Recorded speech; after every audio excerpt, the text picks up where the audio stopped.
Okay, the second method we can try to find the zeros is to use the quadratic formula. You see here we've got the same equation as before. We already know the answer, so this is a good test. So the quadratic formula, as we know, x equals negative b over 2a, and I'm going to add and subtract the square root of b squared minus 4ac. Okay, and that term that I add and subtract is also going to be over 2a. So what we need to do is we need to understand what a, b, and c are. These a, b, and c's are from the form y equals a x squared plus bx plus c. A, b, and c are the constant coefficients of the x squared term, the x term, and the constant term, respectively. So let's take a look. We know, of course, that it still equals 0 here, but we know here that it might be helpful to say a equals negative 3, that b equals negative 12, and that c equals 15. So let's go ahead, let's solve it. You notice the reason I've written it like this. A lot of times people put everything over 2a is this term here is important in my respect because it is the x coordinate of the vertex. Okay, I just think it's important to isolate that term, and this term here is the you're adding and subtracting something, so this is why we're equidistant from the vertex. Okay, and that's the x-intercept. Okay, we add, all right, add and subtract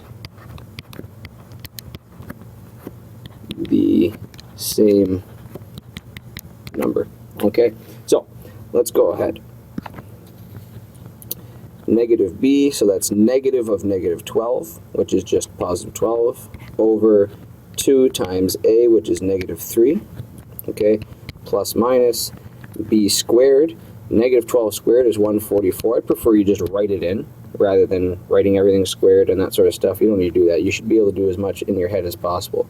Minus 4 times a times c is 15, okay, and I'm going to put my square root, and that's all over 2 times negative 3 again. And so x will equal, so I got 12 over 6 here. 12 over negative 6 means negative 2. Now we know that's the answer because that's the x-coordinate of the vertex. We know the vertex is negative 2 and 27. So that's good news. And now we're going to add and subtract 144. Subtract these things. So I'm going to put it in the calculator, and when I put it in the calculator I try to do as little math as possible. So let's take a peek here. Okay, so I'm going to write here square root, and I'm not going to put in 144, and now I'm going to think ahead. I'm going to see, okay, I know I've got a negative here and I've got a negative here. So that's not going to be an subtraction anymore. It's going to be positive. So put it in as a positive.